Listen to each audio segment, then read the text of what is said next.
right. Zach, how are you, man? I'm good, alive and well. How are you? I'm doing good. I'm doing good. You got that new collection out. So how's that been? Dawn to Good. dust. Dawn to I dust. honestly haven't even looked at the numbers of it yet. Anytime I drop a collection, I never like look I turn off like the notifications on my like app for my website and I don't look Uh, for like a few days because I don't even start production on it until like the next week because like the unlimited stuff I like have to wait. I keep that open for like a week anyways. So I mhm. don't look right away because then either I look at it and I didn't sell that much, which stresses me out, or I sold a lot and I know how much work I'm about to have to do. So that stresses me out. So I'm Yeah. like, I'll let it ride, enjoy it. I already put in the work to get the collection out. So Yeah. Either way, it's like you're saying, if you look and you have like a ton of orders, now you know that you have a ton of work to do. And then like yeah, even if it's a little, you don't have as much work to do, but then it's disappointing. So it's yeah, tough. I totally feel you there, man, because I do the I've been doing the made to order with screen printing and yeah, I feel you there. But I can't imagine doing cut and sew. Do you want to talk about that a little bit? You're doing yeah. all of these collections. You're doing made to order, cut and sew. I mean, I can't imagine, dude. I It's a can't imagine. grind. Um, I love sewing. I love making clothes. Full honesty though, I hate doing production on stuff. I just hate. But well, when I say hate, I would prefer to do that over really any other job still. But it's not my favorite part of making clothes because I just don't like remaking stuff I've already made because it's just time away from like new things that I could make. I already have so many ideas that go to the grave because I don't have time to do all of them, make all of them. Like there's hundreds of designs that I've done, drawn, but that'll never come to life. So that's like the one thing I don't like about doing my own production. But I also do like everything being in my hands. I'm like a little bit of a control freak in that way of like, I like having my touch and everything, which is as I've grown is another thing that's harder to give up some of that control. But yeah, doing the cut and sew on the back end of the drop is quite a grind, but I would still take it over like any other job. So I can't Yeah. complain. Yeah, I feel you. Um, do you have like a particular garment that you enjoy making the most? Oh, it's like it kind of bounces around. Like in general, I enjoy making bucket hats because I like doing like weird things with them. There's so many that I like haven't even released. I think I have one. I have one in here somewhere that's like bucket hat with like a zipper around the brim and has like a ski mask that comes down from it. Like there's just so many weird things that I can do with them that are like still fairly simple, but it's just like new things like that. But it also bounces around. Like I loved making duffel bags at first. And then same thing, I had to run production on a collection that had multiple duffel bags in it. So that kind of like took away the newness and exciting of it. I still like Yeah. making them, but yeah, it kind of bounces around. Just depends like what I've been making a lot of because my brain always wants to do new things. So Yeah, yeah. Do you want to talk a little bit about that? I saw that you had a couple bucket hats in the new drop. I like the one where you can use it as a bag too. I thought that yeah, was sick, dude. I appreciate it. Yeah, That's the stuff I love making. Like I wouldn't say I've found my style yet, which if you've looked at my past two collections, you can probably tell because the one before this was like more punk, I guess, in a sense. Not really, yeah, but like it was a lot of like snakes and spiders, darker colorways, a lot of blacks and such. And then this one was all earth tones and completely different. But that's one thing that like has remained the same as I love making functional stuff, whether it's things mhm, like the bucket hat that also can be a clutch bag or like even I don't know if you saw it, but the snake puffer coat that I had in the last collection where the snake is just like removable from the body, like things like that, where it just like offers different ways to wear the same garment, either look wise or like functionality wise. I love making stuff like that. yeah, yeah. That's super. I noticed that as like a tenet in your work, Yeah. which is interesting because for the people who don't know, like for the people who don't sew, it's like making the patterns and making your own cuts is like it's hard enough, and then making things that have like multiple functions or Yeah. reversible things, for instance, dude, it's a whole new game. Yeah. So it's interesting And that you do it so much. yeah, there's a lot of work that goes into those things too. And that's why that's why I don't even try to justify my prices to people anymore, because like I know the work that goes into it, especially when it's like multifunctional things like that. And so um I used to like want to price my clothes cheap just to make sure I could sell them, and now I'm like, I would rather like try to charge something for what it's actually worth, but usually I'm still underselling myself then, but like, and not sell it, and then I can send it to a stylist or someone and get placement for it, rather than sell something I should sell for 200 for $70. Like, Yeah, yeah, yeah. That's tough. Pricing is super hard, especially when you're like trying to, I don't know, start doing your work full time. So you need to yeah, get that perfect balance of selling pieces and then also like not undervaluing yourself. I feel like yeah, there's like a ton of pressure too to because if you do place your items at too low of a price, then it sort of the brand image dissolves a little bit. yeah, Like especially when you're doing like really intensive work like you are. Like yeah, it's not like you're just out here, I don't know, again doing like a screen printed t-shirt or something. Like that's worth $30. But yeah. like cut and sew and multifunctional garments, like that's hundreds upon hundreds of dollars. You know what I mean? Yeah. And it, like you said too, like it's hard to price it a lot of the times, because like it, a lot of it, like obviously there's cost, fabric, buttons, whatever it may be, but like a lot of the investment into it is just my time. And so then at the end of the day, it's just like, okay, how much do I value my time? And I used to not value my time at all. Like I was saying, when I would sell my stuff really cheap, and now it's like I value my time because I work a lot. So I'm going to charge what it's worth. Yeah. Dude, how many hours a day are you putting into this stuff? I notice you release a lot of collections. Yeah. Like you are always working, it seems like. You're Yeah. always in stuff. That's something I've been figuring out. When I was in Iowa, um, I was working like 12 hours a day minimum, like every single day, like a lot of times 15, 16, 17, 18 hours a day.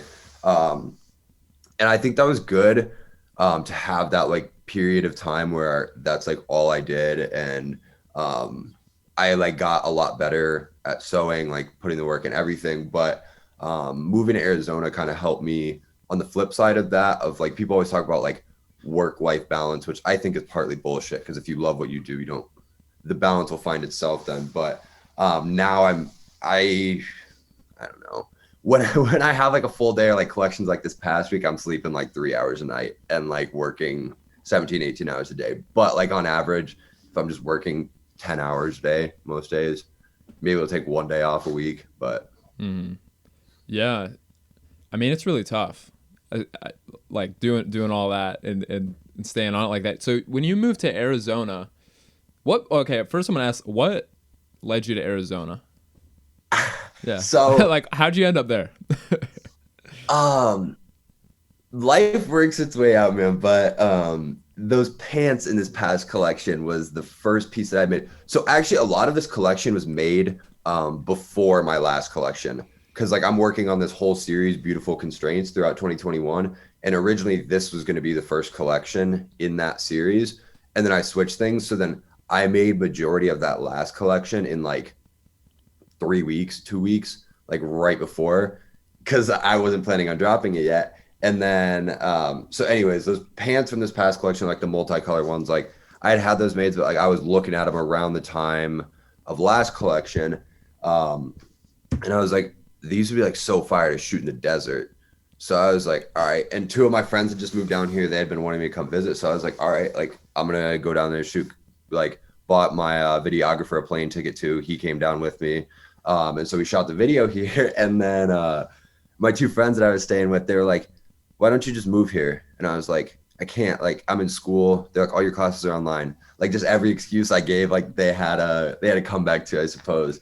And so then went back to Iowa. I actually released the collection before this one when I was in Arizona that time too. So went back to Iowa for 2 weeks, did the production on everything, shipped everything, packed up my car and drove down here. And now I'm here. Yeah. That's so, the piece. So you went down to visit friends then. Is that Both or visit friends because and, of the piece too? Because you were like, this needs to be in the desert. yeah. Okay, that's so sick. Yeah. Yeah. Yeah. And so then the full collection. So yeah, it was both. see Yeah. friends and shoot the video. Like we were Yeah. working pretty much whole time we were here. Like that was actually a really fun video to do because it was a grind. Like the first shoot that we did like was at sunrise. So we were up at like 5 a.m., went out, shot until like late morning, um, went home for a little bit, went back out like mid-afternoon, shot through sunset and into the night, and then shot again the next night, like in the pitch black in the desert. So, and I Yeah. didn't even show a lot of those pieces either. Cause some of the pieces that were in that video, I didn't even end up releasing. So, but yeah, that was a really fun video to shoot. And it's just kind of one of those things where like it worked out some way because now life took me here. So Yeah. Yeah. And have you been enjoying it since? yeah, I Yeah. love it. I mainly love that I'm close to LA because I've been going there and working there, which I enjoy. I love Arizona. Temperature wise and weather wise, I like it a lot more than Iowa, although it is hot as hell right now. But yeah, I love it. It's a little bit like Iowa in the way that it's not very fast paced, which is nice in some ways. But I also do like going to like LA or even like Chicago and stuff where things are just so much more fast paced. Like there's always people doing things like just around other like young people that are just trying to make things happen too. But I love Arizona too, though. Yeah. Yeah. So what, like, how far of a, do you drive into LA then, or are you flying in for work? Yeah, I usually drive because like when I go, like I'm usually bringing like obviously all my personal clothes and stuff I need to wear, and then like Mhm. duffel bags of like other clothes that I've made to like sell or give to people there. Usually I'm bringing like my sewing machines too and setting those up in my hotel. Like, so yeah, I usually drive. It's only a 6 hour drive, Oh, so not it's bad. not bad. Not bad. Yeah. Yeah. No, that's awesome. That it's like a nice proximity, and then you can retreat back to Arizona and like, Yeah. I don't know. I'm sure that after those trips, dude, you're a little worn out. Come back and Yeah. rest for a little bit. Yeah. And this last time I went, it was like this past month has been a mess just between like this collection. I had friends in town for a while, and then I was like in LA in between that. And then like right as I got back from LA, my little brother was here visiting me, and I was trying to finish off this collection and release it. And so it's been one thing after another. But Yeah. life moves quick, but I'm gonna enjoy it. So Yeah. With that, with like this general busyness, you broke your, what'd you break? I know you broke I something. broke my elbow when I was in LA the first time. Actually, it was while I was there, like broken. Like um, we were out. My videographer was with me too, Roderick. I don't know if you know him. Yeah, I know Roger. But yeah, we were out. We had just left a Young Bands concert. We were going to one of my friends' houses, and I broke it that night. And I was like, well, I literally I flew off a bird scooter. I should have a better story than that, but the bird scooter was just gone from under me, went flying. Yeah, broken. It's one of those things where like I stood up and I got like nauseous right away, and I was like, I definitely broke something, but Oh, still yeah. went to my friend's house and then went to urgent care the next morning. Yeah. Jeez. So then you produced most of this collection with this broken elbow, right? Yeah. Yeah. Some of it was done before, some of it I was able to finish like because I didn't really start like fully sewing again until like about like a week and a half ago. Like I was doing a little bit of sewing here and there, like little things that I needed to finish, but like I couldn't work more or like sew and do like physical work for more than like an hour straight. So like, Really? but that was nice too though. It was time to get caught up on like other life things that I had been putting off, even if it was just like small random life things like submitting a document I needed to submit or like just things like that that like the busyness of life I just hadn't been keeping up on. So it was good to have Yeah. that time. Started learning like a 3D design program too that I'd been wanting to start learning. So like it was a good time period to like take a step away from the sewing and like kind of reassess and um figure out what was next, do some new things, get caught up on some things. So everything happens for a reason, I suppose. Yeah. I love that outlook on it. The, yeah, I couldn't imagine. The elbow too. It's like, yeah, you definitely need that, man. That's Yeah. like essential to the sewing process. Like it could have been Yeah. like the ankle or something, you know? Like I don't know. Yeah, it was bad for a while, like because I couldn't move it. I broke like the top of the radial bone, which is like it's pretty much like in the joint there, and it's like that spot specifically in that bone in general, like is what control you like twisting your arm and such. So like I couldn't move my arm. Like my arm was literally dead. Like if I even just wanted to flip my hand over, like I had to like grab it with my other arm and like Yeah. turn it over. So it was brutal, but it's mostly good now, other than like it's just really weak. Like if I like try it, if I'm sitting down and I try to like use it to stand up or like use it to like sit down, like it hurts then, but that's about it. I can sew now. That's all I care Yeah. about. Yeah, you got that part. Have you done any PT for it? Any A little bit, like nothing serious, mostly just like because I'm thankful too, because I have like full motion back in my elbow now. Like there I wasn't supposed to be able to get like full motion back in my arm, but I got full motion back in it. So it was mostly just like little things like working Yeah. it, and like even like what, like 2 weeks after it happened, like I was supposed to be like moving it. It hurt so bad, but like I had to be like extending my arm out, like trying to Yeah. like move it in, out, like just to try to get the motion back. So it Yeah. wasn't fun, but Yeah, yeah. I broke my knee a few years ago, and that's like what I just remember the PT. Dude, I got in really good shape from PT though. yeah, They kicked my ass, dude. Like they really worked me. But yeah, yeah, a lot of that range of motion stuff where you're like extending and like just keep extending it hurts so bad, to be honest. yeah. Yeah, Knee yeah, though, I've broken my foot. I haven't broke anything else on my leg, yeah, thankfully. Um, yeah. leg sounds brutal though. Yeah, it wasn't fun. I got over it though. I'm running again. That was a few years ago, so There we I'm good. go. It's no big deal. But yeah. So you mentioned earlier about how this collection what felt a lot different than the Yeah. last, which was something I wanted to like ask you about. What spurred this sort of shift between these two collections, which followed each other? Um, it's interesting because they're both part of the same like series, which I was mentioning too. And so they actually are very similar conceptually in a lot of ways. You wouldn't think that if you just looked at the two collections. But it part of it is just I like making whatever I want to make, and that's why I don't have like a brand anymore. I just do things under my name, which I will start another brand before too long, but I like having the freedom to just make whatever I want to make, and not having to like keep things on brand and like so that was a big part. Like a big part of it is just experimenting, and that was like the point of me discontinuing my last brand and doing things under my name, was just to be able to experiment and do what I want to do, and I guess find my style a little bit. Mm, Um, so conceptually, like the collections are very similar in ways, but yeah, it was really just wanting to experiment, and like I don't want to just be able to make like one kind of thing, or like yeah, I personally only really wear like black or white clothes, but like yeah, I do like experimenting with like colors and things like that too. So like yeah, really just experimentation is like what drove the shift for that. And like next collection that I'm working on will be like similar in a lot of ways too, and I think like a lot of that will be more clear when the series is done and like all the mm, collections have gone out. Like I think it'll yeah, be a lot more obvious then of like that it really was all similar. Whereas right now, if you just look at the first two collections out of this series, like they're like polar opposites, but like when all is said and done, like it'll make a lot more sense.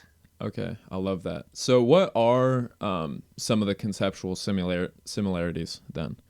Last collection was Friends with My Fears.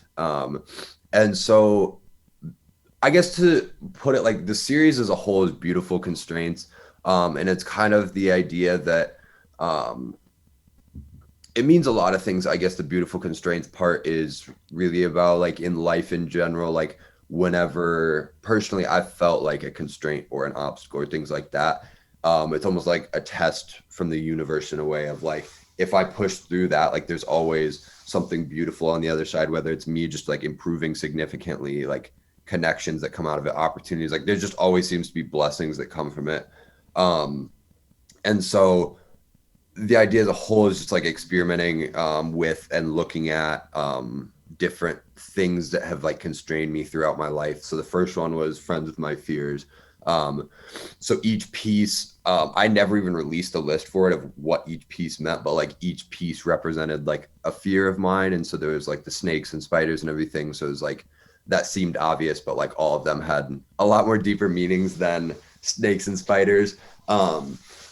But and so like that was kind of looking at like the fears of my life and things like that. And then this second one is kind of, so that was kind of like big picture of the series, because I think fear for me and for majority of people is like the biggest constraint that they deal with.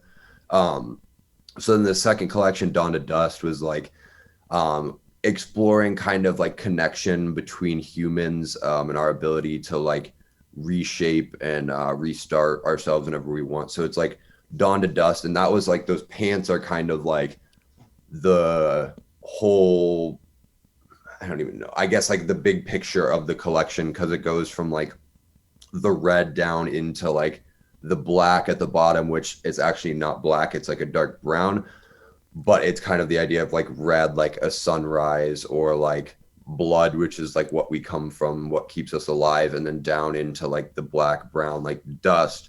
And so it's kind of that idea of like, you could look at it as like birth and death, or like rebirth, to like rebirth, the idea that we can change ourselves whenever we want.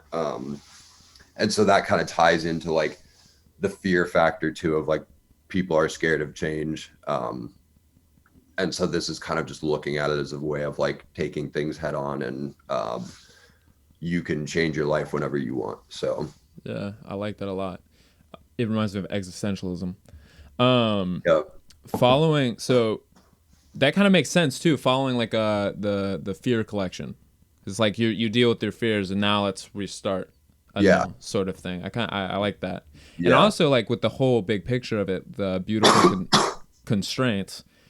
It's like you're constraining yourself too within this year to make all like working as much as you are, like doing that, and then something beautiful will come out of it. So you're showing the generative properties of like doing a process, which the process is releasing multiple collections, and then you will end up in a new place because of it. I really like that. It's really good. Yeah, amazing.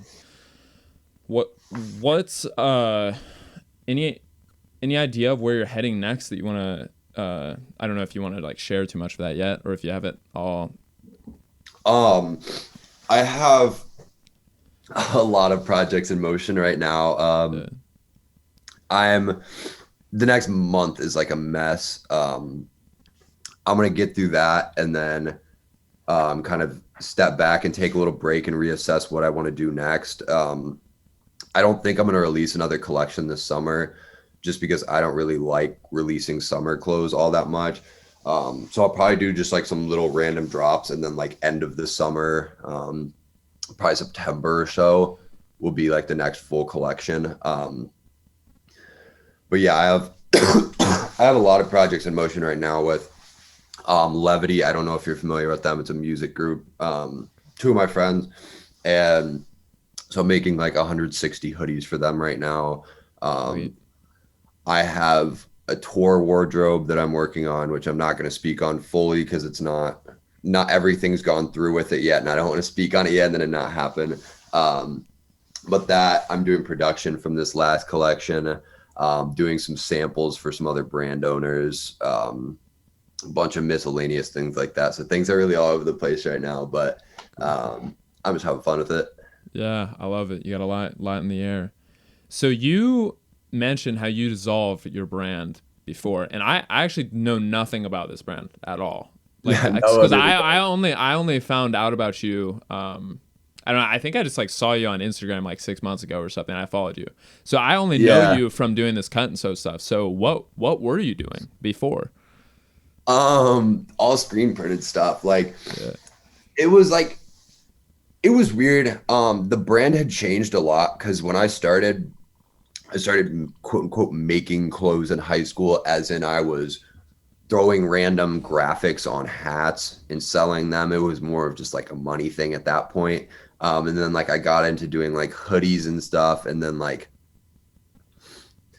it kept transitioning from there, which is good. Like, growth and transition is always good, but it was just a lot different from what it had been. But it was still all like screen printed stuff. And then towards the end of the brand is like 2 years ago is like when I started sewing. And so I did release actually 1 or 2 cut and sew collections under that brand. It was all shorts and like simple stuff. But yeah, that brand was elevated. you probably know nothing about it unless if you knew me from high school or like freshman Yeah. year of college, maybe. Um, but yeah, it was a good learning experience, but it had just changed so much and I wanted to do things on my own and just get like a fresh start on things. So like I could have continued on with it and like just kept changing it into like the cut and sew stuff that I do now, but I just wanted a fresh take on things, I guess. And it had just changed so much from literally hats that Yeah. I had no idea what I was doing. So Yeah. yeah, I just wanted a fresh start more than anything. No, I totally get you.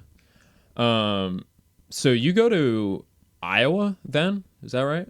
I did. I You do? graduated Oh, you graduated? in May. Yeah, a Sweet. month ago. Congrats, man. Thank Congrats. you. How's it feel? You're all done. Good. Like it's weird because like I've talked to people about this. It's really felt like I've been done with school for the past like year because like I hadn't really been like putting much of time into my classes or anything. Always got good grades still, but like I would put time into some of the things through school, like some of the mentors and such that I had got through it. But like, yeah, I hadn't really been like super involved in schools. Like it's felt like I've been done with school for a while. Um, but I also don't think it's gonna like really kick in that I'm done with school until like what August, September, like when everyone else is starting school again, and like I'm Yeah. not, and I'm like, damn, because school's all I've known for the past what like 17 years of my life or something. So it's like it's weird that it's just like done now, but I'm more than ready for it to be done and like just be able to do clothes full time. So Yeah. Yeah. That's crazy. So are you doing this full time then? It sounds like you are. Yeah. yeah, Awesome. hopefully we'll see. It's working Uh-huh. for now, but Yeah. I don't really have like a plan B for like, oh well, if clothes don't work out, I'm gonna go do this. So like Yeah. I'm all in on it, and I think it'll pay off. So we'll see. Yeah, I think it will too. I mean, that's what you need to do. You have to go all in, or else it probably won't work for you. Yeah, The nice thing is though, and what has, I mean, I don't know if it's a nice thing. I don't know if this is what you have planned at all, but it's like you can always. Fashion is such like an industry that you could always work in the industry to sustain yourself at the same time. So you're not doing like normal day job stuff, but you can like yeah, do industry stuff. Like yeah, that was sort of what on my end, like I had a little. I didn't really have any anxiety about it, but I'm just such a planner and like I like to plan for things going wrong. I was like, dude, if things go wrong, I can just go work for like a fashion house or something. You know what I mean? yeah, Like I'm going to school for this. I can just do that. Like there's a huge industry to this stuff. So like yeah, if people are listening and like want to do fashion, I mean, you don't have to be like an independent designer all the time. You can work your way up in different ways, and I mean, yeah, there's jobs needed everywhere. So yeah, exactly. And that's one thing. Like, a lot of people that get into fashion, like everyone wants to be a designer, which is great. I'm not going to discourage anyone from like pursuing that, but like you said, like there's so many things you can do in fashion that are like really cool too. Like even like there's people making good money and doing really cool things off being a stylist, yeah, like curating clothes for people and like what they're gonna wear. Like there's so many ways you can get involved in fashion. Like I said, that's not to like discourage anyone from being a designer. If they want to be a designer, be a designer. But like, um, yeah, I don't think people realize how many roles there are within the fashion industry that you can get into. yeah, yeah, for sure. What do you graduate with? What degree? What'd you study? Entrepreneurial management. Um, I learned really not much at all from school. I did get a lot from like some of the organizations and stuff that I was involved in. Like I was in the Founders Club, which is just like pretty much an organization for people with businesses. And so I got like mentors and stuff through it. We had like pitch competitions that you could literally win free money in. And I won like every competition this past year. So literally just free money. So it was more like Yeah, a lot of the things kind of that came from school more than like what I learned in the classroom per se. But regardless, I've still learned way more on just doing things on my own than I have ever from reading a textbook or going to class. yeah, yeah. So were you working with the John Papa John Entrepreneurial Center then? At the Yeah. one at Iowa? Yeah. Yeah, The yeah. Founders Club is just through that. Yeah. Uh-huh. Yeah, because the Founder Club is relatively new, right? That was like, I mean, a few years ago. Did they instate it? Um, I'm not sure, honestly. I've been in it since first semester freshman year. So I Okay. know it's been 4 years now Yeah. at least, but I'm honestly not sure Yeah. how long before that it had started. Yeah. Maybe it was at UNI because I did it throughout. I was involved with that center throughout high school. It was a huge help.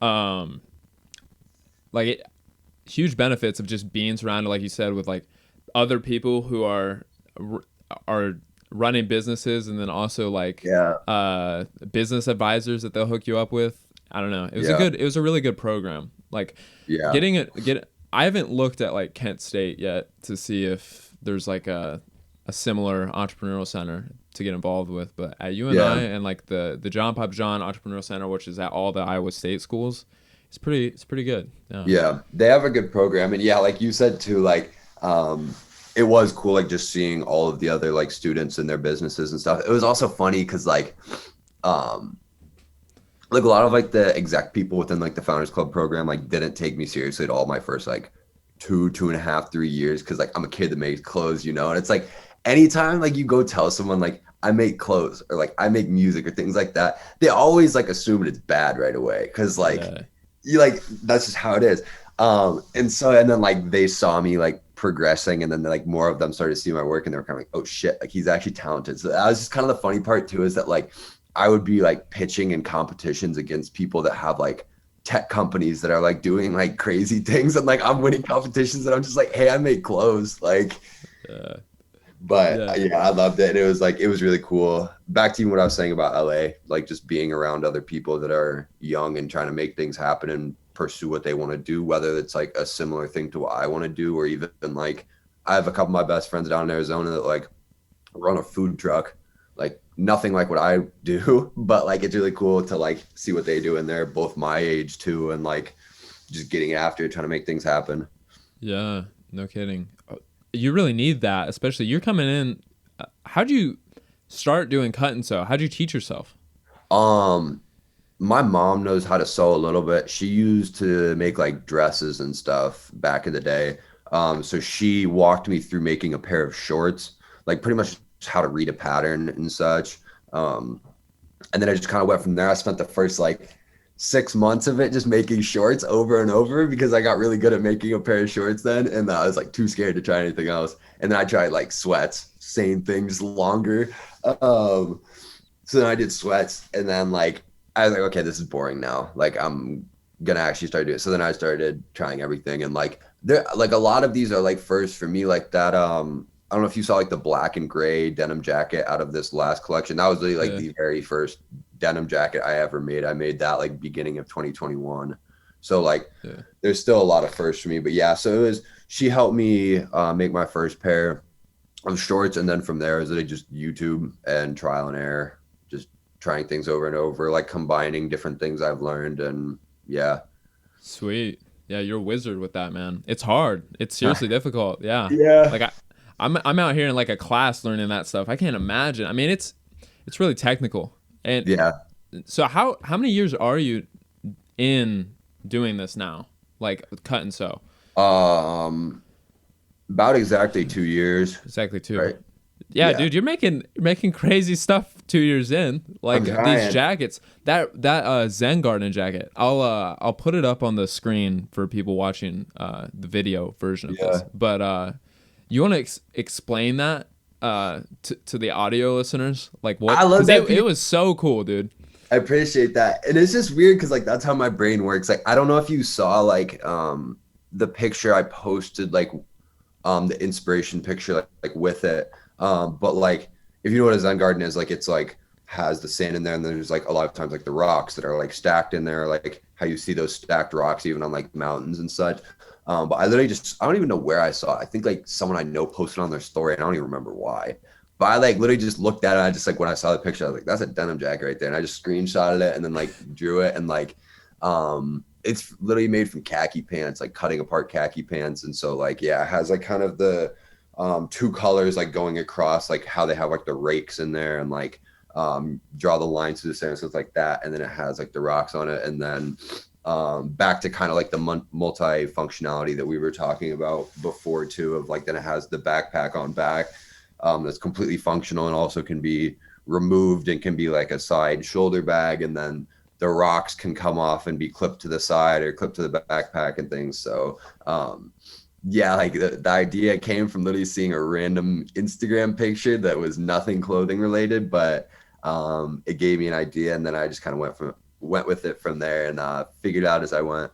Yeah, I love that. I really enjoy how it like embodies being a Zen garden too, because with like Zen gardens, you're manipulating it Yeah, as like I don't.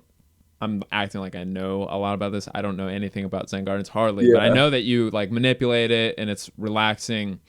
But you can manipulate the jacket and hang the rocks in different places just like you would with a Zen garden. So it like yeah, embodies being a Zen garden and is like representing a Zen garden. I love that. It's yeah. amazing. Yeah. And it's weird too. Like some of my clothes go like very deep. Like you like if I fully explain some of my pieces and like the reasoning for certain things, like people would probably think I'm batshit crazy because they're like, why are you thinking that deep about it? Like this jacket too, for example, like obviously there's seams like through the middle of it because like I had to sew all of those like curved panels together on the front.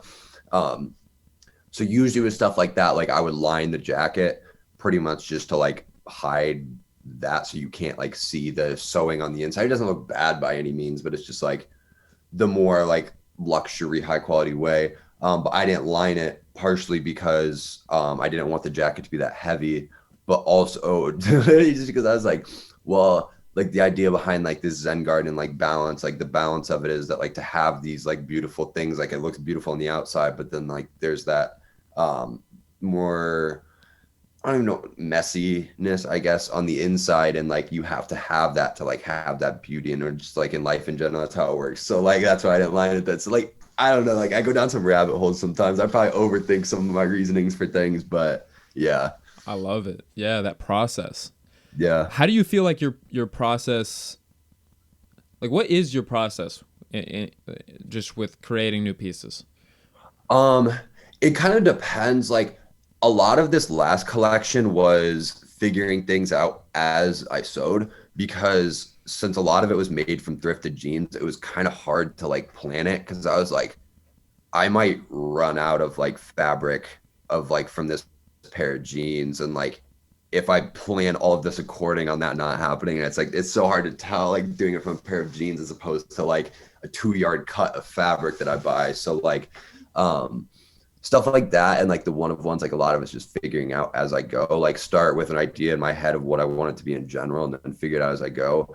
um some things are completely drawn out and very detailed and like tech packs and everything before I start. And then some things are as I go. So I don't really have like one strict process. It really just depends what I'm doing. And that's a big portion of why I'm doing things the way that I'm doing it to figure out what works best for me. And like when I do things a certain way, does it produce better results? Does it make my life make better for my mental health? Like I don't know, like things like that, figuring it out as I go. But yeah, I don't really have one strict process of how I do things. It really just depends.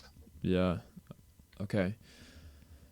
I like that. So would you characterize yourself? You're very much in this. You mentioned it a couple times. You're very much in this stage of like experimenting, trying to figure out. I guess almost like your voice, like how you want to express it. You're trying it out in these different ways. Yeah. Is that really where you feel like you're at?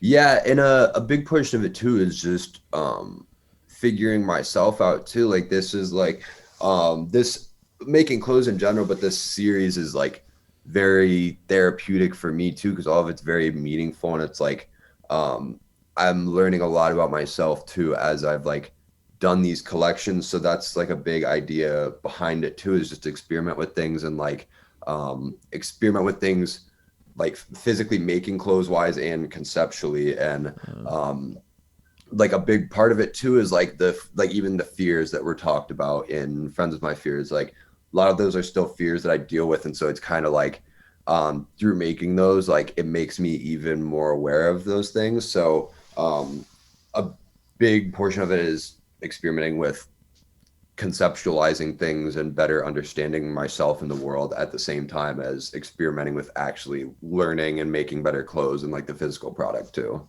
Yeah. So what type of things do you feel like you're learning about yourself? Everything, man. Life's weird. Like, I mean, even like just this past month, like I moved across the country and like I've never lived anywhere other than Iowa. And obviously like Arizona a little bit, but even just like when I go to LA and work, it's like culture shock a little bit, just how different things are, how fast paced things are. And so it's everything like from realizing that I can work a lot more and harder than I think I can sometimes. And also on the flip side, learn that it's okay to take breaks and take a day off every once in a while, things like that. So I'm learning everything. It's not that I'm just learning about my fears. For example, when I did the Friends with My Fears collection, I'm well aware of a lot of those, but it's really just figuring out life as I go too. Cause I mean, I just graduated college. Like I know what I want to do big picture in life, but like, I'm only 21 years old. Like I'm still just figuring things out as I go. So yeah, I guess it's kind of hard to categorize, but it's really just figuring out life in general. And I'm just having fun with it at this point. I love it. I had a friend and I'll mention she asked me, do you want any feedback on your podcast, before she told me this, which is like, oh man, what's she gonna dump on me? If you ask like, dude, can I give you feedback before you say something, you think it's gonna be like super rough? Yeah. Then I was like, yeah, I mean, 100% tell me. She says, I just want to know, I want to know the why, you know, like why do these people, they're all starting, what makes them keep, like, why are they doing this? So I was like, yeah, I love that. So yeah, why do you feel like you continue to do this? Why are you doing this? Because I love it. I mean, like when I was making hats, like I'd be a damn liar if I said I got into it for money. I was like always, like I was in high school, like buying phone chargers in bulk and reselling them to people at school and stuff. Like, so it's kind of a thing for me. I was like selling the hats on eBay and stuff. So like, and even still, like there's way more people in the world that are like way more into fashion than I am. Like I really enjoy watching like high fashion runway shows and things like that. But like, there's definitely a lot of people that like don't even make clothes that are like just way more into like fashion than I am. But like, it's more of a form of expression for me. And that's why I love clothes in general, both making them and clothes as the concept, because I've learned to become a lot more social, but I haven't always like been the best at speaking or like expressing myself through words. And so I think clothes are like a very simple way to like not necessarily you should judge someone just based off what they're wearing off the rip, but like I think you can learn a lot about someone through what they wear.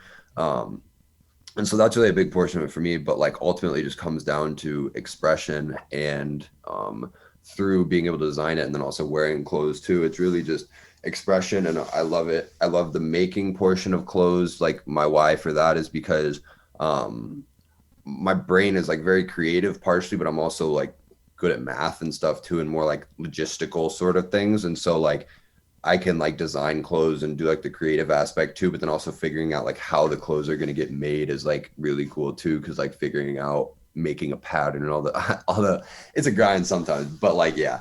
So I kind of like having both ends of that, but yeah, overall, I mean, it really just comes down to expression and I just love doing it. So yeah, I feel like plan B. Yeah, and when she said that, that's sort of because I thought about it. I was like, what are the whys for all the people that like I've had on? And it's like then I'm questioning why do I like do the things I do?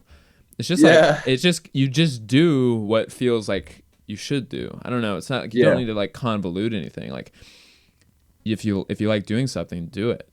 And that's what I feel like all the people I've had on, and you included, you just do it because you should do it. And it just doesn't, there's no like scheme, you know what I mean? It's just, this is what I should do. It's natural. I love doing this. I need to, maybe I need to express something. Yeah. I love it. Yeah.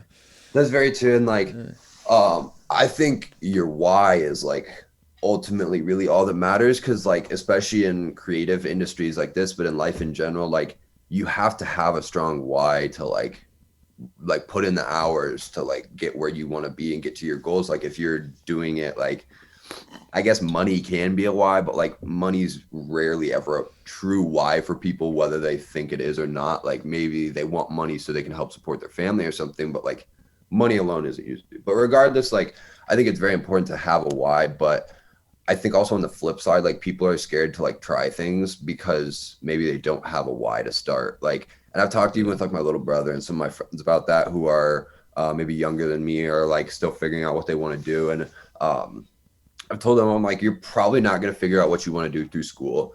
You're definitely not going to figure out what you want to do if you just like don't do anything. Like, I think everyone kind of has that idea of like, oh, like I saw a really cool picture on Instagram of like a photographer took it. It's like, dang, like what if I could take pictures and edit them like that? Or like, I think people have all had those ideas. It's just like who acts on them and like tries things. And you don't have to like love something from the start to try it. But yeah, so like I think it's really important to have that why, but I also think it's important to just try things like maybe you don't even know really why you're trying them, but it's like do it though, because that's how you're going to figure out what you want to do and where you want to be in life.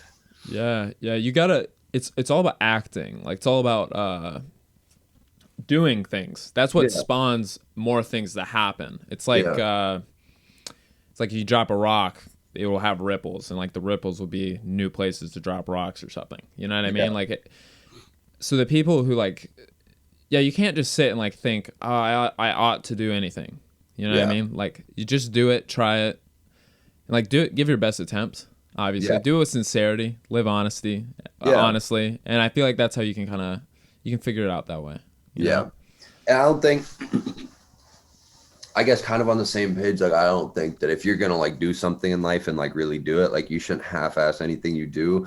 But also on the flip side, like it's okay to just try things and not be like serious about them, whether it's like even if it's just something that like you wouldn't want to do with your life, but pick up a hobby or something. Like I don't know, Yeah. people are just scared of change and trying things. And that was one thing that um I think Iowa, especially, a lot of people are just very comfortable there. Everywhere in the world, people are just very comfortable. But I think people don't necessarily want to try new things, or they go to school because they think they're supposed to go to school. Not saying that school is bad, not shitting on Iowa in general, but like, yeah, you have to try new things. And I think people like being in their comfort zone, and life's going to be boring if you do that, I guess, to say the least. Yeah, it's gonna be slow. I don't know. Like the worst thing that could possibly happen is you get to 70 and you're like, man, I could have done more. You know what I mean? Yeah. You want to exhaust the engine, Yeah. like, and it's a big engine, so Yeah. you better start going. You know what I mean? Yeah. Whether or not that's like going on to experience things, like it doesn't even need to be work, right? Like it doesn't need to Yeah. be that you're starting a business or starting a new venture, whatever it is. It can be like literally traveling for a year or something, Yeah. going to hostels, that sort of thing, which is foreign to us now with COVID. But things Yeah. are getting back to normal with Yeah. that. So yeah, But yeah, it's really just doing things. And that's what I said too, like, what's the worst that can happen? Like, that's what I told like some of my friends and like family, like when I was moving to Arizona, I'm like, what's the really like the worst that could happen is like I go broke. And like I know myself, I know I wouldn't let myself go broke. So it's like literally what is the worst thing that can happen? Like things will work their way out. So like I might as well yeah, go try new things. Like because like you were saying, I don't want to be on my deathbed one day. Like what if I had done that? Or like what if I tried that? What if I had done more? Like couldn't be yeah, me. So yeah. No, I feel you. How's the in Arizona, what's like the normal day look like for you? Like, are you, because you sort of contrasted it with Iowa. Like, what are you doing differently in Arizona? um I leave the house a lot more here. Like when I was in Iowa, I would really just like sit in my room and sew like all day, every day. Like that's all I would do. And so like here there's no normal day for me here because like I do different things every day, but I sit inside and sew a lot still. But I also go out more and like even like I was saying my friends have like a food truck. So even just like going out and doing that or like I can go to the pool, like we have a pool at the house here. Like I can go swim when I want. So it's just like there's more options of things to do here. But I still sit inside and sew a lot, but yeah, I definitely leave the house more here. But yeah, there's just it's a different culture in a lot of ways. There's just more of everything here, more food places, more fabric warehouses that I can go to. So I've really enjoyed just being able to like go and see and do and try new things like in work wise and just in life too. Yeah. It's important to be in a place like that. And is Yeah. this your first time living outside Iowa? Yeah. I Yeah. was born in Iowa City, grew up in Iowa City, went to college in Iowa City. So like, yeah, I've been in Iowa Yeah. my whole life. All in Iowa City too. That's like Yeah. Iowa City for the people not from Iowa is like it's kind of a busy town. It's definitely like has a huge party Yeah. life, like a lot of bar life. It's Yeah. fun. It's fun. It's so different. What was going to college like there? I have a bunch of friends that go to Iowa, but it's different than like what my school. Yeah. I mean, like, it was weird because like people would come from like out of state or even like Des Moines and such, and like they get a view of Iowa City so different than me because I'm like I've lived here my whole life, but I also get a different view of Iowa City too because like I mean like I grew up literally only 10 minutes from like University of Iowa campus, but still like I wasn't like on the campus area like all that much like unless I was going to get like food or something, but so like I definitely still got like a new perspective on Iowa City, but it was interesting going to school there, like having grown up there. But it was comfortable too, though. That was like I was saying earlier, like it was comfortable, and I knew the city, like I knew a lot of people there. But yeah, I was definitely ready for something new. Yeah, big switch up. Do you feel like you're gonna stay in Arizona, or do you feel like you'll move? No, I'll probably move to LA sometime next year or Yeah, so. Just and I love LA. Probably won't live there for more than like 2 years, but it's just one of those things like um to put myself ahead, I have to put myself in places like that, whether it's like New York, LA, or like Chicago, or maybe like Atlanta. But yeah, um Arizona is maybe somewhere I could be long term, like when I'm older. But I'll probably be in LA for a while, for a little bit, and then we'll see from there. I don't know. I'm taking yeah. life one day at a time right One day at now. a time. I So love it. I love it. Are you? So why have you been to New York? Or no, so what I makes you haven't. go LA? Yeah, that's what I. Well, I do love the West Coast in general. I guess Uh, I'm definitely biased because I haven't been to New York or anything, but uh, I actually my first time in LA was like when I moved to Arizona. Like I had never even been to California or anything before I moved here and like went to LA for my first time. Um, so I have a lot of clothing connections out there. I love it's warm. I love being by the beach too. Like yeah, it's a cool city in general. Like there is a lot of obviously like shady people there and stuff, but like I think it's interesting because like people from Iowa will always be like, oh, Midwest nice, and like these big city people like they're all like assholes, and there is a lot of assholes too, but like there's also a lot of very genuine and like nice people too who will wave at you or say hi too, same as people do in Iowa. So um, yeah, LA really just because I have a lot of connections there. I like it, like so why not? yeah. Why not? Yeah, I only mentioned that because I was out in New York a few weeks ago, and I really like New York, but I've never been to LA. So we're Vice in the versa. yeah, vice versa. Yeah, I found the people to be very nice. I met like a ton of new friends. Everybody that like, and it might have just been the crew I was rolling around with was just like it just attracted nice people because they're nice people. But yeah, like the people I met, man, they were super nice. Maybe not like the average street interaction, but I don't know. I don't expect that, but it was sick. I liked it a lot. yeah. It was a ton of fun. I just like how fast paced it is too, and I think I haven't been to New York, but New York seems like the same way in a lot of ways. Like there's always things going on, obviously, but even just too like in LA, like it made me learn to like just do things and not try to plan as much because like it'll be like I'll go meet up with like some of my friends that like make clothes or things like that, and like literally just the most random things. Like we'll get a text like an invite to go to like a mansion in Beverly Hills or one of those something like that, and it's like these like crazy cool things to me, especially being a kid from Iowa, and so like but it's like one of those things where it's like you have like 30 minutes to go because that opportunity is probably gone in 30 minutes. Like if you don't go right away. So like LA and how fast it is definitely made me learn that it's okay to not plan everything and just to do things.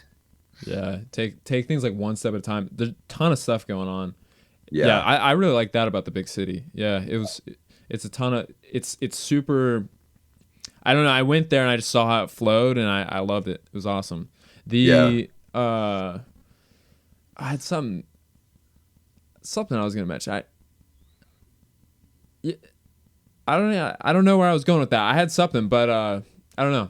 Great time. It was a great time. I'm sure Yeah. LA would be the same. I'll swing out there sometime. I know Anthony's moving out there like July 1st, and you know him, right? Yeah, Yeah. I don't know what he's doing. Last time I talked to Yeah. him, he said he was coming back to LA sometime in June, but I haven't talked to him since then, so I don't fully know Yeah. his plan. But Yeah. um, yeah, it's a great place though, and there's just so much opportunity there. Like Yeah. every time I'm there, and it's just so interesting too, because um, like everything just starts with like a DM, and like things work in like weird ways, like Big Baby Gucci, who he makes music. He's not like insanely famous by any means, but he's pretty well known out there. And like I DM'd him, and like he liked my clothes, and then I went to like the studio with him, and like he got clothes from me, and then that led to then um, Warhol, who's like another rapper. Then like he was with Warhol, and Warhol saw my clothes then, and so then Warhol DM'd me, and then through that, Warhol was with someone who then saw my clothes that Warhol had, and I'm not going to speak on that person yet because it hasn't gone through, but actually very famous person, and like it's just so wild that like things just start with like a DM like that, and it's literally just all like domino effect, and then it's like that goes from then someone sees him wearing that, and then they get something, and someone sees that person wearing it, and like yeah, Yeah, it's super quick moving in that way. And it's all like it's super like it feels family oriented in a weird way cuz it's just like yeah, everybody's normal people. Like yeah, even if they do have like a big following or whatever. It's like they hang out with friends. If the friends think the stuff is cool, they'll reach out to you too. yeah, You know what I mean? I think you just need to be like and I hate to like hit on something that I just had Anthony on and like we hit on this totally. It's just like just be normal and like be a genuine person, be a nice person, yeah, like what you are. Like you have to front ever. I don't know. And if you yeah, act that way, it's like I don't know. Things move and you meet a ton of great people. yeah, So that was the experience I had in New York, and I'm sure it's the same that you've had in LA. yeah. Yeah. And like you're gonna find better people for work and just life in general too if you just who you actually are, Yeah. and just be genuine. But yeah, and it's interesting too because like a lot of those like famous quote unquote famous people that I've met up with, and it's like you meet them in real life and it's like, oh, like you have like a 250,000 followers or something on Instagram, and I would expect your ego to be huge, and you just like kind of be like I'm better than you sort of thing or something. But then like you meet them in person, they're like very genuine people. And then like, but there's also the flip side of that too. I've met a lot of people who like get some followers or something and think they're better than everyone. So, but yeah, like just be a good human being is my motto with that, I suppose. Yeah, I agree. Uh Are there any sort of ventures sewing wise that you want to get into? Any sort of garments that you really want to try making? Any sort of techniques that you want to use? Um, oh, well, there's a lot. But I don't know. I do want to try some more women's wear stuff. I feel like, and I've talked to girls about this and they agree for the most part. I feel like pretty much everything I make is fairly unisex. And like my numbers prove that I usually have a little bit more guys that buy it than girls, but like I have a decent amount of girls that buy it too. Um, but I did like the one pair of women's pants in the Friends My Fears collection. And so like I do want to try a little bit more women's wear stuff. I don't think it's ever something I'm gonna like fully dive into, but I want to try some more women's wear stuff. I want to try um, more stuff with leather, like true like rawhide leather. But I need different equipment to be able to do that. But yeah, there's some things like that I want to try. And then like I just love experimenting with like functionality and silhouettes and stuff too. So there's so many more like just weird silhouettes of like how I can make a garment fit on your body and things like that I want to try too. Yeah.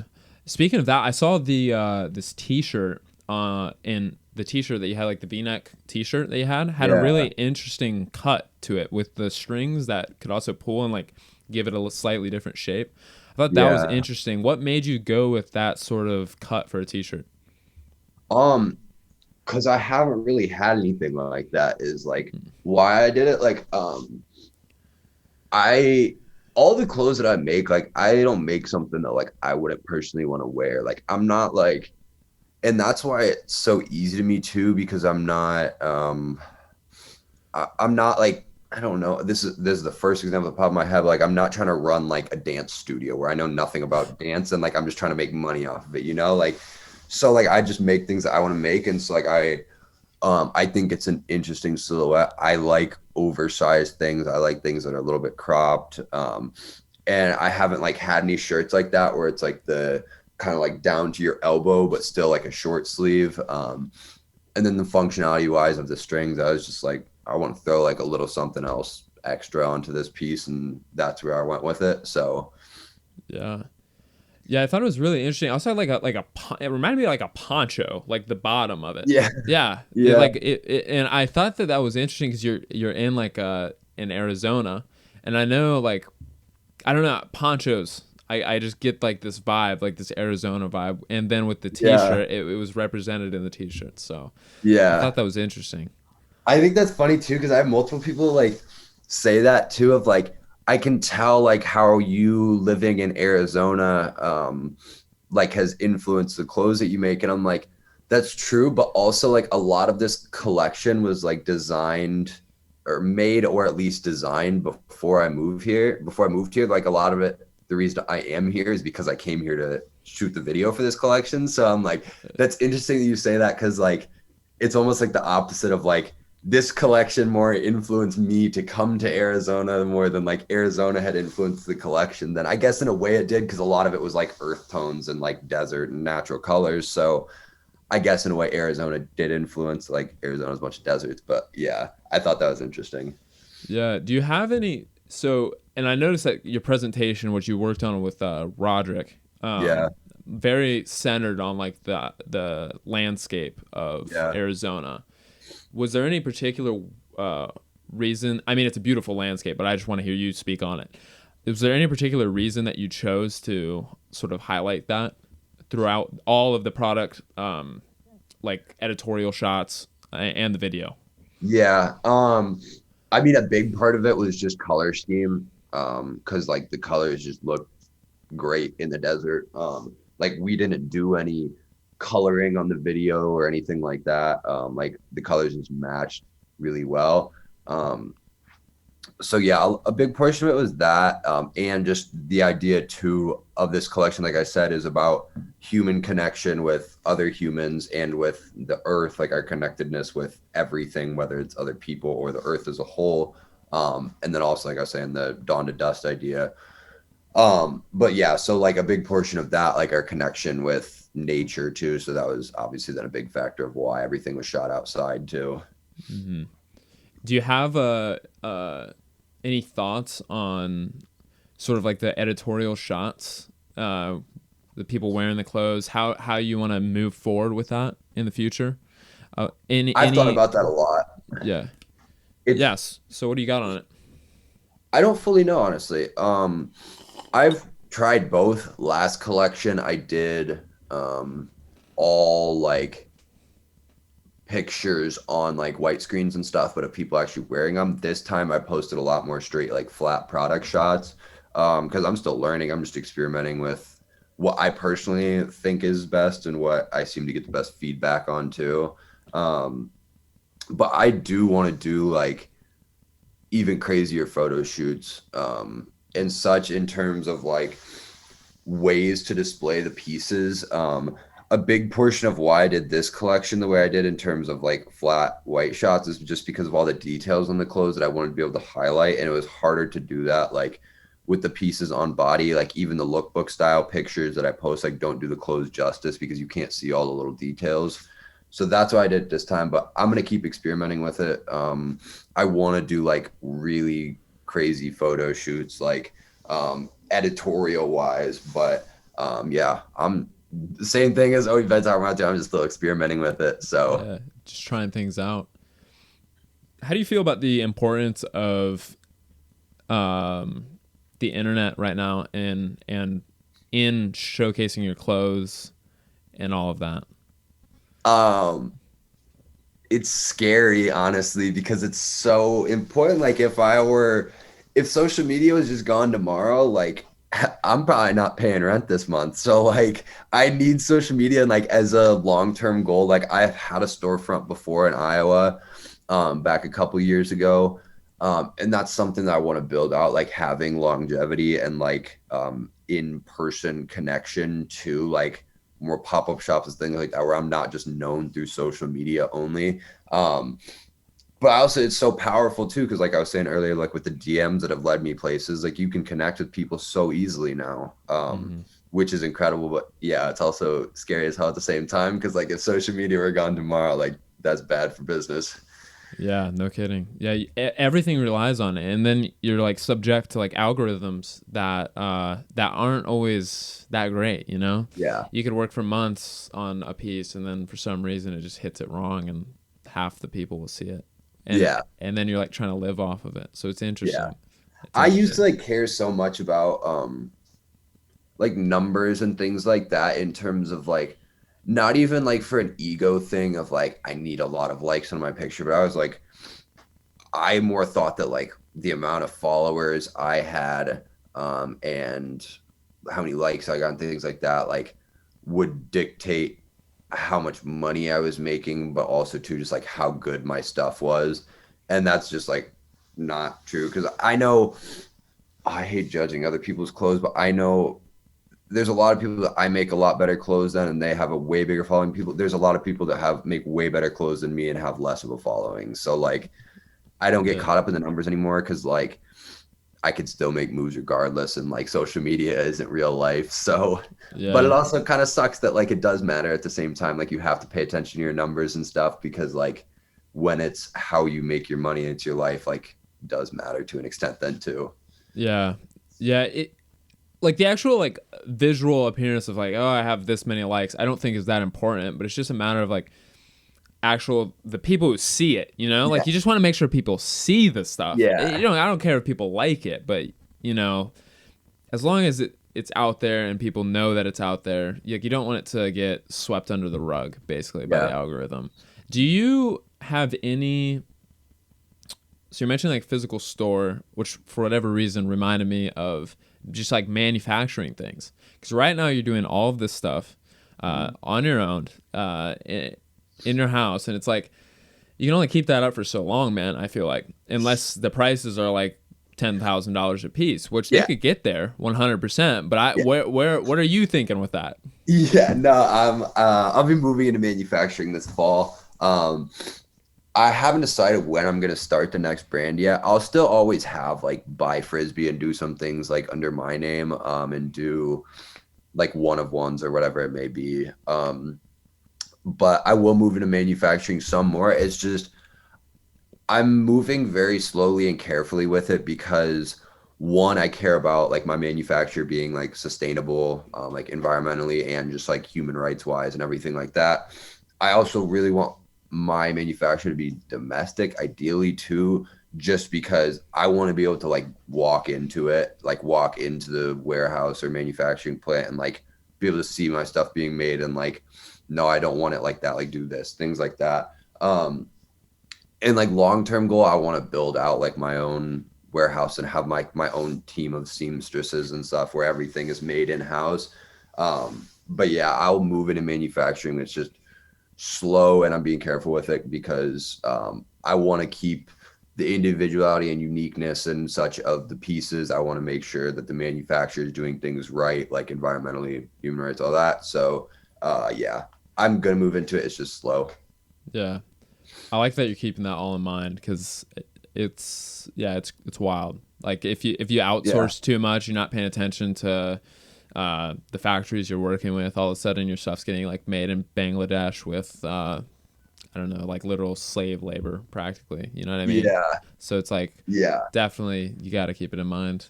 Do you? So what's making you want to sort of brand then and move away from your name?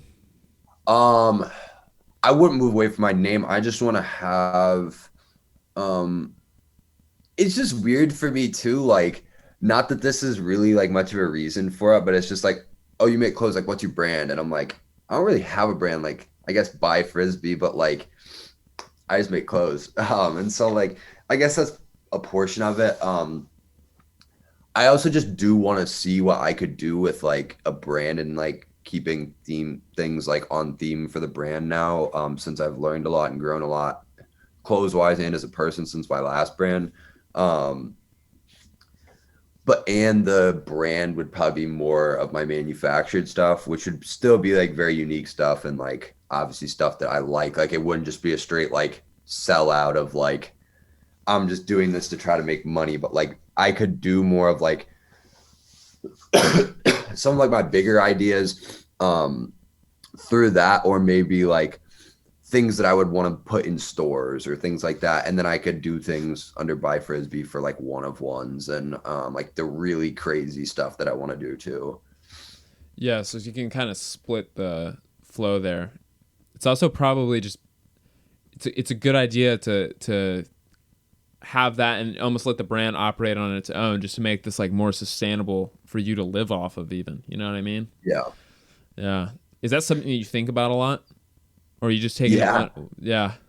I mean, I have to like, I hate that I have to think about like the money factor of it too. Cause like Yeah. I'd be a damn liar if I said I don't like money. Like I like money too. But like if I could make clothes for free, I absolutely would. Cause like it would take away a lot of the stress of it too. And if I could just like make clothes is what I want to make, travel, make clothes for myself, make clothes for my friends and family, like make some and give them away to homeless people, things like that. Like I would love to do that, but like that's not the world we live in. Like I have to make money to live. So like um it is what it is, but yeah, I have to think about the money factor, but Yeah. um I don't like to, and it's like we were saying earlier, like money isn't my why. So Yeah.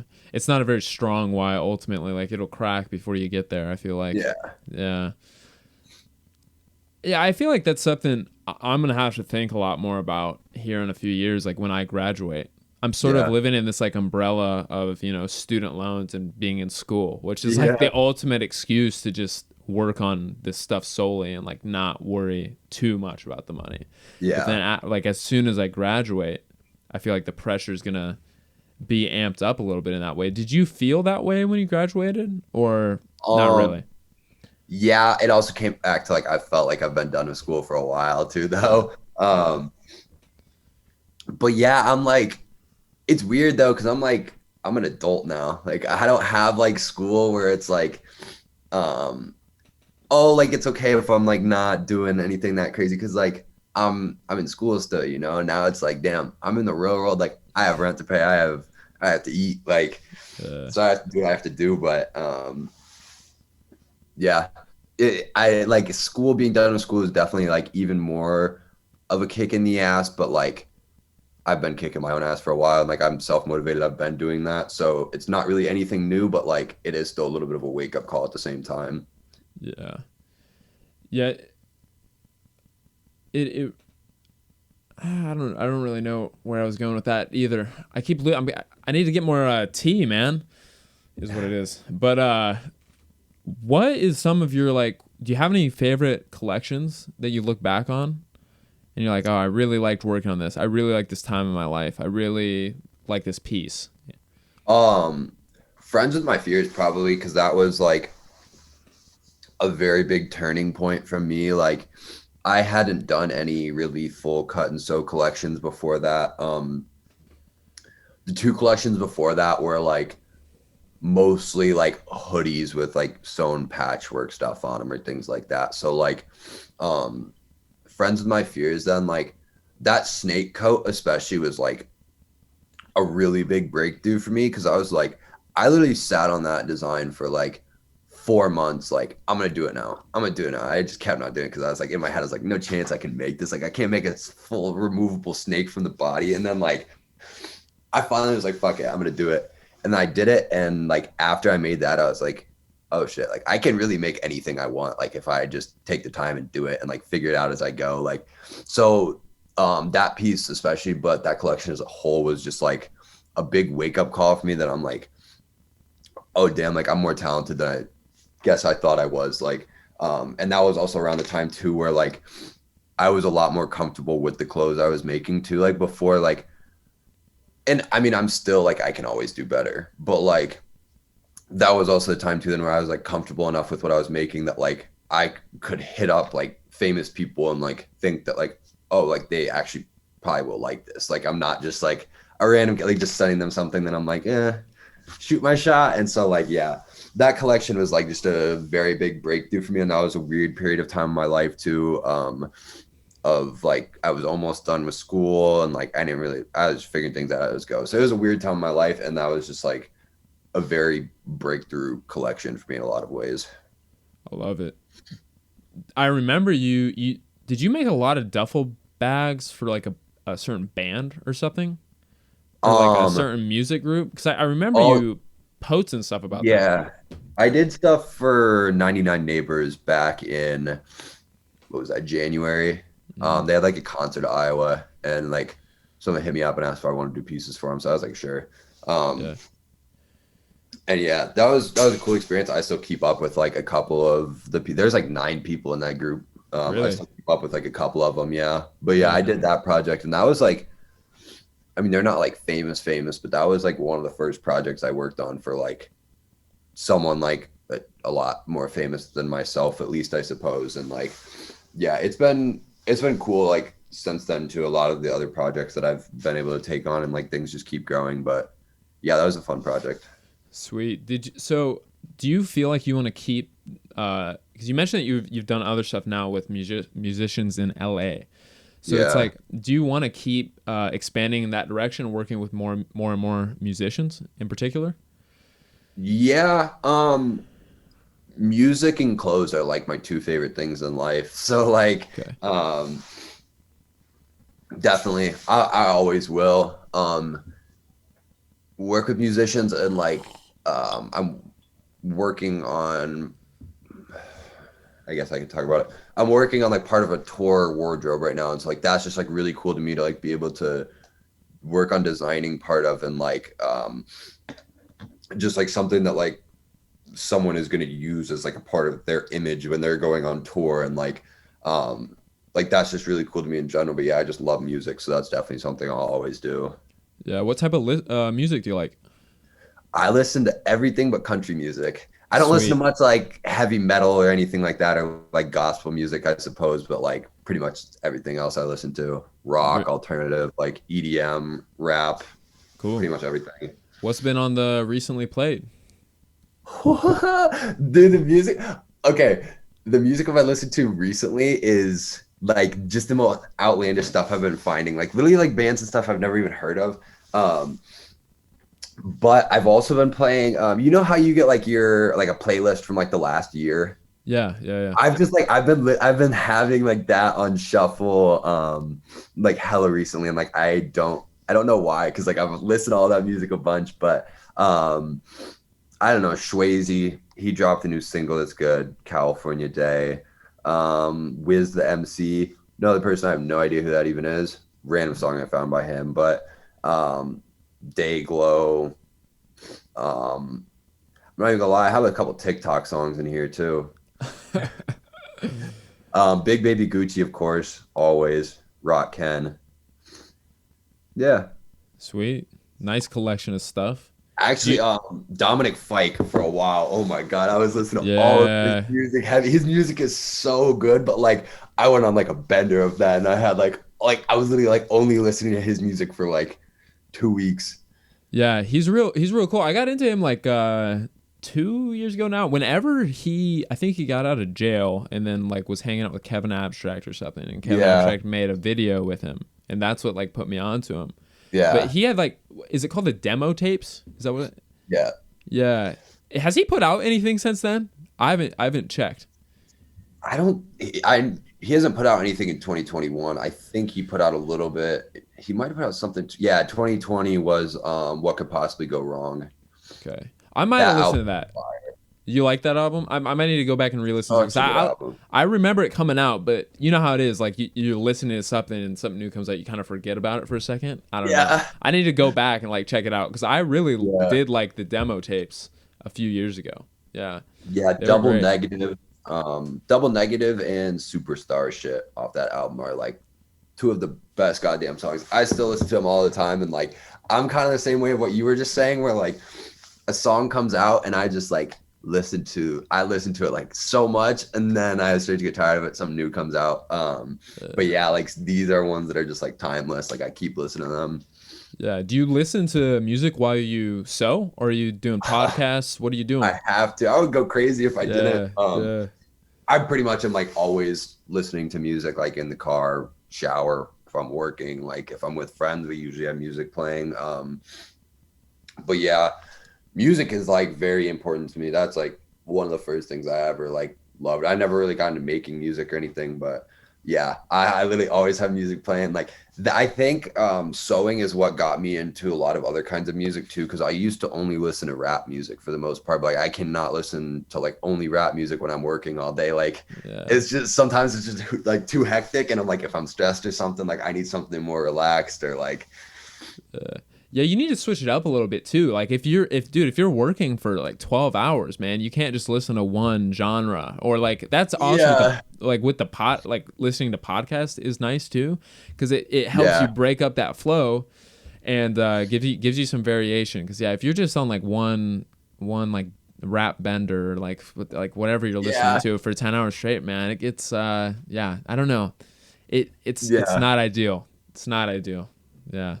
No, I think it's funny though, because like some of my playlists like make absolutely no sense. Like it'll go from like Chief Keef to like Cage the Elephant to Portugal the Man back to like some other rap music. Like it's all over the place. But yeah, amazing.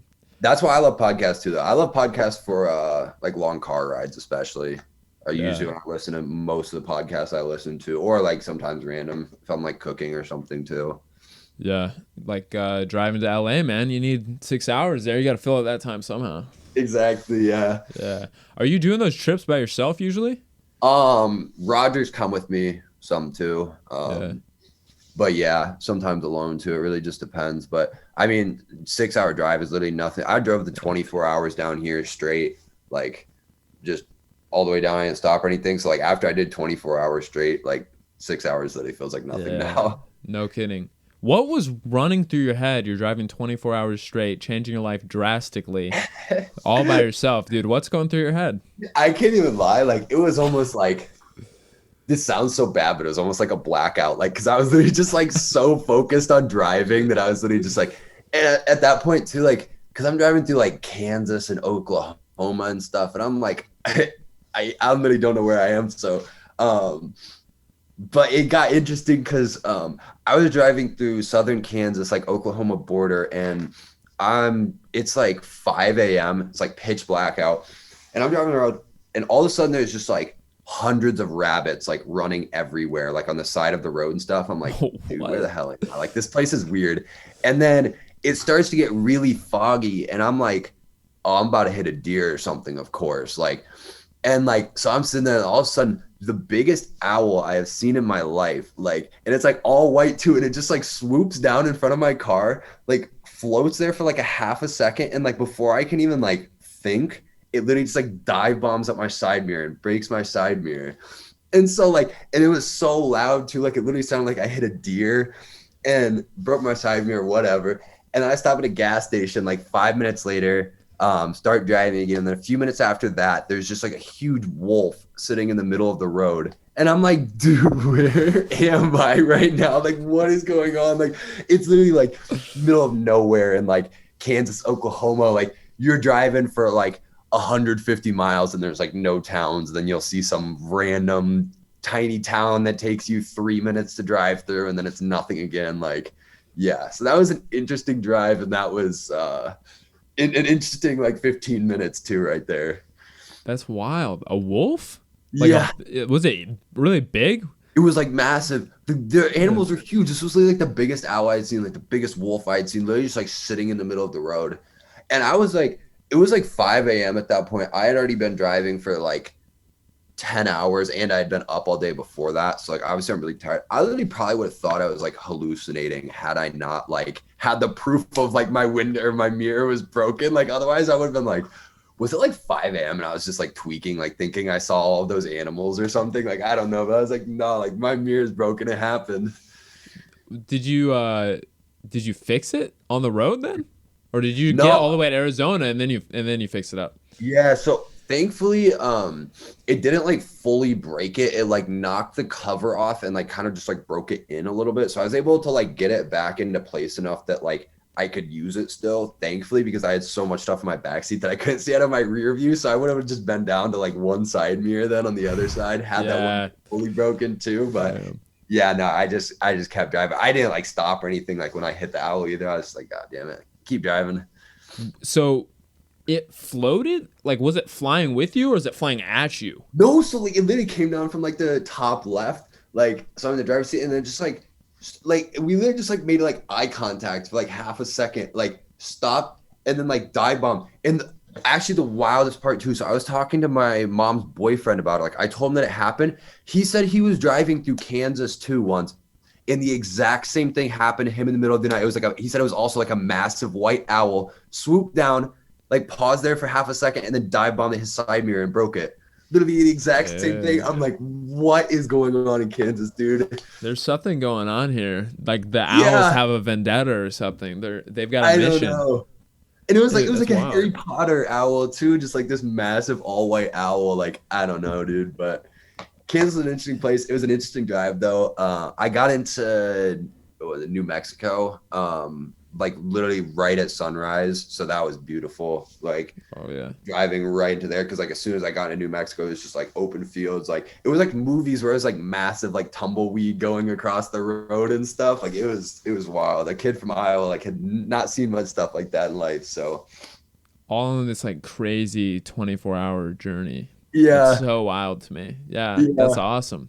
And I have my cat with me too, so she's just like sweet. Stressed out. She like broke her leg like a few months ago though, so I had like some of her like sedation medicine still. So like I was giving that to her, but whenever it comes time that I drive back to Iowa again, that one's not going to be as fun. Yeah. Did the cat make it all right? Like she was completely fine? Yeah, she was in the road. Stressed. Yeah, she's just like she would throw fits every once in a while just because she's like, dude, I don't want to be in a cage anymore. But yeah, because I would have to like stop and like put the litter box on like the side of the road or something for her to like go to the bathroom. So she's a warrior though. We made it. Yeah, tough cat. Yeah, yeah, that's like I feel like that's a like a Russian roulette. Like how's the animal gonna do on the trip? You know, like it can go well, but it can also go bad. You know. Yeah. But if I drive back again, I'm driving back later in July because I have to help my mom move, and so thankfully I'm moving houses in Arizona too, so I'll move majority of my stuff into the new house before I have to go back again. So I'll be able to let like the cat wander the car, but like I just had too much stuff in there before, like let her walk around. So, but yeah, I love it. Are you looking forward to getting in your new place? Yeah, it's very nice. Like I live in a condo complex right now, but the house that I'm moving into with two of my friends, and like it's a very nice house, has like a pool there and stuff too. So like that's awesome. Like that would be really fun, and I'm excited to live there. But it's also like, I mean, even I guess where I am now, kind of somewhat, but it's like suburbs. Like it's like 15 minutes south of where I am now.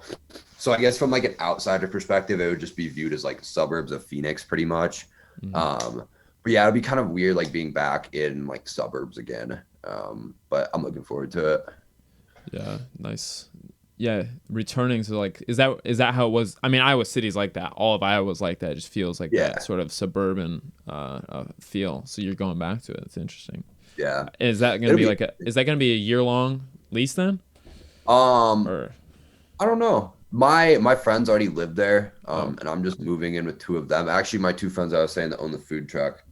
Shout out Jared and Brett, the homies. But so yeah, so I'm just paying them for a room, and I don't know because like we've been talking about, it's like one day at a time for me. I yeah, don't know when I'm gonna move to LA, and like I've talked to some of my friends in LA about that. They're like, you should start looking for a room here, and I'm like, I want to get there, but I'm also in no rush too. Like I'm sure when the timing's right, like a room will find me the same way a room found me in Arizona. So like things will work out how they're supposed to. Like I'm not gonna rush anything. Like for sure. I like the flexibility that you're setting up for yourself. I think yeah, that's key. Like you have to have the ability to actually like take the opportunity when the time yeah, comes. You know what I mean? as it should be. And that's like part of why I'm looking forward to starting to get stuff manufactured too, because like I'm excited. Like I love sewing, but I'm not gonna sew my whole life, or at least not like even for a while now. I'll be making all my own samples. I'll always still have like a piece of that, but like I'm not gonna be making all of my own stuff. So I'm looking forward to the day where I'm pretty much like all I'm doing in my business, because I have people doing everything else, is just designing clothes. And so like I can go fly to a different country, different state, whatever, and like just work from wherever. Whereas now like I have to have my sewing machines on me to be like providing value, I guess. Yeah. Are you wanting to do a lot of traveling in the future? Are you Oh, setting yourself up, absolutely. setting Yeah. yourself up, like you're saying, to be able to just work from wherever Yeah. remotely and run stuff? As it should be. I mean, like it's a big world. There's so much to see. Like I want to go see it all. I'm not gonna be able to see it all, but like yeah, I want to be able to travel and like um I don't really, at least right now, I don't really have any interest in having kids in my life. Maybe that'll change when I'm older, but because like I want that freedom to be able to travel wherever, whenever I want, and like I mean, even just go to different countries, and it's like inspiration clothes wise, seeing how people dress there, and just life wise too. So yeah, absolutely. Amazing. All right. One last thing for you. Well, sort of one last thing. I have a question about the food truck. What type of food is it, man? You mentioned it Oh, multiple times. yeah, no, it's acai. They actually have it in Iowa too. It's called Big Acai. Big I Um, see. Okay. yeah, but it's like a franchise, and they own like a franchise of it down here. Cool. It's so good. I eat it so much. But yeah, It must be. if anyone listening is in, I don't know, they have it in like Des Moines, Ankeny, things like that too. Or if you're ever in Arizona, I guess you'd have to have it because it's so good. It's like just fruit and like a sorbet and stuff. It's like it's really healthy for you, but it like tastes like dessert. Sounds great. Sounds delicious. I'll have to try it out. Sounds good. And then so this is the actual. This is it. It's been great talking to you. How long can people check out this collection on your website, and how long are people able to buy it? Um, kind of random, like the shirt, bucket hats, the screen printed shirts that Logan and Noah are doing. Like those, I'll all leave up until probably as next Thursday, maybe Okay. Friday. Okay. Because those are like unlimited quantities, and then I'll take those down and start production on them. As for the one of ones and such, they always stay up until I sell them or send them to a stylist or something like that. Cool. So I don't know if this will be out before those printed things get out, but everybody can go check out your stuff then, see if there's Yeah. something to grab, and follow you, and then keep updated when the next drop comes out. So I love it. Absolutely. Yeah, I appreciate that. Yeah, and I'll be putting out like I think what I'm gonna do this summer is just be like making random stuff, probably posting on my story, like, and then just work towards like more collections that I'm gonna do late summer, beginning of the fall. So yeah, I'll always be putting out stuff. So even if people miss it this time, like there'll always be more. Awesome. So what's the Instagram handle then, and then what's the website? Yeah, it's both by Frisbie. So like goodbye, like BYE, and then Frisbie, Frisbie. Frisbie is my last name. So yeah, website and Instagram, Twitter, TikTok, all that, email. It's all just by Frisbie. Awesome. So yeah, check it out, everybody. It's been great, and thanks for listening. Yeah. Appreciate you having me, bro. For sure.